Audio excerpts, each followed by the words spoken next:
Преспанскиот договор за промена на името го остава Ципрас без алтернатива и резервата за Каменос, партијата Потами излегува од игра за ратификација на договорот со Скопје, додека останатите партии бараат предвремени парламентарни избори. Коалиционерот на Сириза во грчката влада, а воедно и министер за одбрана на Грција Каменос, тврди дека со Ципрас уште во минатото разговарале за македонското прашање, каква разврска и да постои во диалогот да се префрли по завршувањето на мандатот на заедничката влада.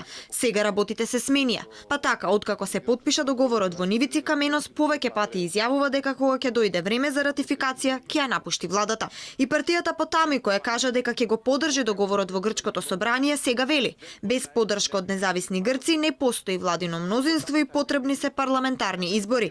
Покрај различните ставови и само теоретската можност за ратификација на Преспанскиот договор, грчкиот премиер пак најавува дека решението меѓу Грција и Македонија ќе добија апсолутно мнозинство во грчкиот парламент. Како? Не открива.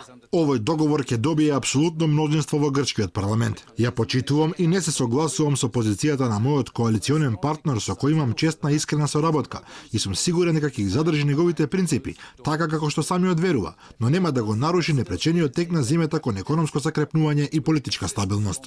За сега поддршка за Ципрас даваат само Коцијас и председателот на грчкиот парламент Никос Вуцис, кој е од неговата партија. И тој е сигурен дека договорот за промена на името ќе биде ратификуван во грчкиот парламент со јасно мнозинство, 151, 152 или со 153 пратеници, но дали ќе стигне до 170 пратеници, ќе знаеле тогаш. И покрај најавите дека се ќе биде завршено до крајот на 2018 година, Вуцис вели дека договорот од Преспа во грчкиот парламент ќе дојде во февруари или март 2019 година.